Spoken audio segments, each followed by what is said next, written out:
እናቴ እድልን ከደበቀበት እንዲያወጣ እናም በፍቅር ትጠይቋለች። ትሁት በፍቅር ስትጠይቀው ምን ችግር አለው እኔ ይዣት እመጣለሁ፣ የት አካባቢ ነው ያለችው? ምንም ችግር የለም እያለችበት ቦታ ደውዬላት ይዣት እመጣለሁ ይላታል። ትሁትም ለተመስገን ደውላ እንዲከተለውና ምን እንደሚያደርገው ስለማይታወቅ ይዟት እንዲመጣ ትነግረዋለች። ተመስገንም እሺ ብሎ ከኋላው እየተከተለ የገባበት መጋዘን ገብቶ ይዟት እስከሚወጣ ድረስ ውጭ ይጠብቀዋል። እሱም ከውጭ እየጠበቀው ያለ ይዟት ሲመጣ ፊት ለፊት ሲያየው እጅግ ይደነግጣል። ቆይ ምን እየተካሄደ ነበር በማለት ምክንያቱም እድል ለተመስገን ደውላ ድረሱልኝ ስለነገረችው ነበረ። በዛን ሰዓት ሁሉም ቤተሰብ ተናውጦ ስለነበር አባዬም ወደ ድሮ ሚስቱ ሲሄድ ተመስገን ደግሞ እድልን ለማትረፍ ይሄዳል።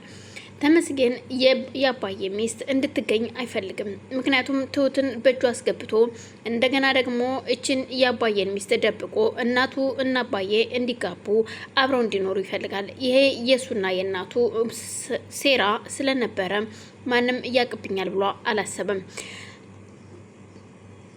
እሱም ኢቨን ሌላው ቀርቶ የእናትሽን ያባየን የሚስቱን ጌጥ ስጭኝና በሱ አይነት ጌጥ ላሰራልሽ በማለት ትሁትን ሲጠይቃት ትሁትም ነገሩ ስላላማራት እሺ በማለት ይኸው ያባየ የሚስቱ ጌጥ ይሄ ነው በማለት ያልሆነ ጌጥ አንስታ ትሰጠዋለች።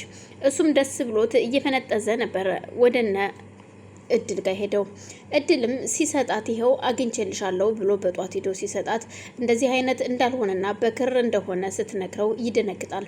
ይሄ ነገር ምን እየተካሄደብኝ ነው? ይሄንን አልፈልግም ብላ እድል ስትሰጠው እሱም ይዞት በይበቃሽ ደውልልሻለሁ እመጣለሁ ማለት ተመልሶ ወደ ቤት መጥቶ ትሁት ሲሰጣት ለምን ስትለው ምክንያቱም ይሄን ጌጥ አይደለም፣ ይሄ እኮ የድሮ ጌጥ አይደለም ያሁን ጌጥ ነው ሲላት እንግዲህ ይሄን ነው ያየሁት ይሄንን ስለሆነ ነው ያምጥቼ የሰጠው ካልሆነ እንግዲህ ምን ችግር አለው በማለት እሷም ትቀበለዋለች።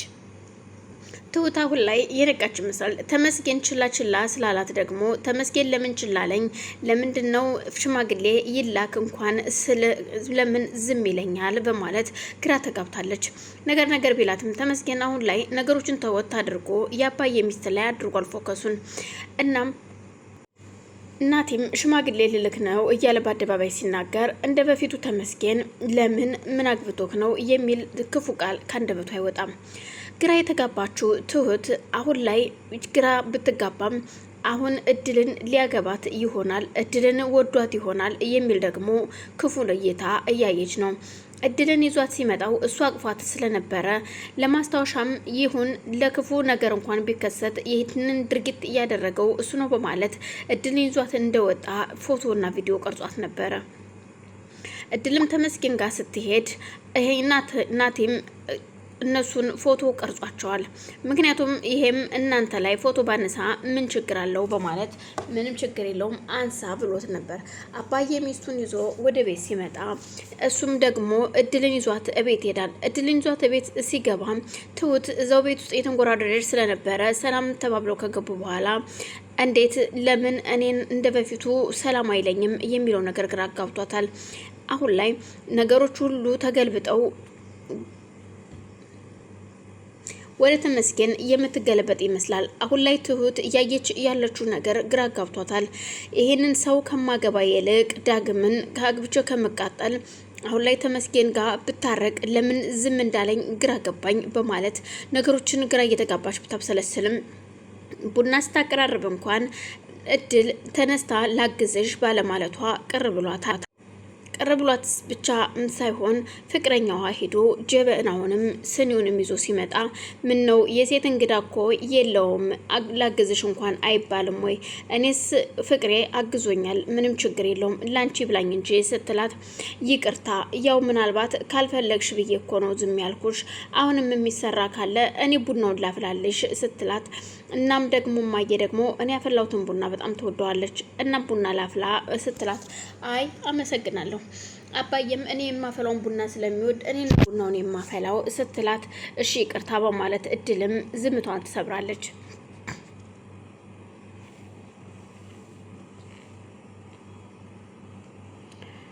ሁለቱም ግራ ተጋብተው በስከ መጨረሻ አባዬና ሚስቱ ስላልደረሱ ስልክ ደውላ ወደ ኪችን ሄዳ ስልክ ትደውላለች።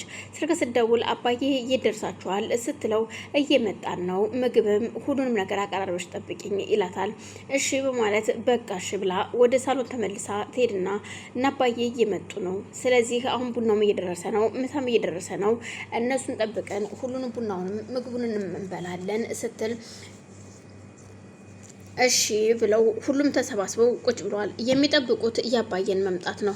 አባዬ ሚስቱን ይዟት ይመጣል ወይስ ብቻውን ይመጣል የሚለው ነገር እሷም ግራ ተጋብታ ስለነበረ እነሱም ሁሉም ቁጭ ብለዋል። እድልም እናቴ እውነት እዚህ ትመጣለች ወይ እያለች እየጠበቀች ነው።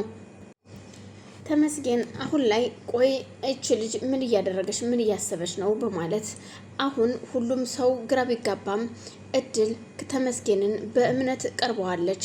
ተመስገንን የቀረበችው በወንድምነት እንጂ በምንም አይነት ነገር አይደለም። ግን ደግሞ ትሁት የእውነት ለመናገር እድልና ተመስገን ግንኙነት ያላቸው ያክል እስከሚመስላት እየቀናች ነው አሁን ላይ። እሱም ግን ለምን ምን ሆንሽ የሚለው ነገር ትቷታል።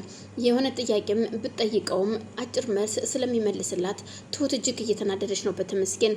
ተመስገንም በይ እንግዲህ በዛች መቅጽበት አባዬ ሚስቱን ይዟት በር ከፍቶ ሲገባ ሁሉም ተነስተው ደስ እያላቸው ፈገግ ሲሉ እንኳን ደስ አላችሁ በማለት ሁሉም ይቀበሉታል። ሁሉም ከተቀበሉት በኋላ ዊ ልጄ እድል እየጠፍተሽብኝ ነው በማለት እሷም ሩጣ ሄዳ ልጇን እድልም እናቴ መጣሽልኝ ወይ በማለት አዎ መጥቼልሻለሁ የኔ ልጅ እየትደሽብኝ ነው ስትላት አይ ልጄ እናም ሁሉም ተነስተው የትሁት ፍቅረኛም ሽማግሌ ለመላክ ጉድ እያለ ተመስገንን ለማናደድ የሚሆን ለማበሳጨት እናት አለም በቅናት እንኳን ደስ አላችሁ የሚል ሁሉንም በጅምላ ከጠየቀ በኋላ ተነስቶ ጥሏቸው ይሄዳል። ሁሉም ያው ነገሩን ስለገባቸውና ስለሚያውቁ በልሺ በማለት ሁሉም ተነስተው ይሄዳሉ።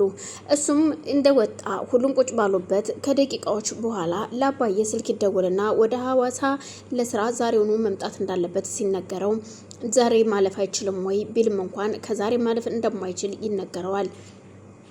ተመስገን በል እንግዲህ እኔ አሁን ለስራ ቶሎ ወደ ሐዋሳ መሄድ ስላለብኝ አደራ አንቺም አደራሽን እባክህ እኔን አታስጨንቀኝ፣ እኔ ምንም የማውቀው ነገር የለም ብትለውም አይዞሽ ምንም ችግር የለውም ለትንሽ ጊዜ አይደለም ለአመታት እጠብቅሻለሁ እስከዛሬ ስኖሬ የለ እንዴ በማለት አባዬም አደራ ለትሁትም አደራ ሰጥቷቸው ተነስቶ ወደ ስራው ሄዳል።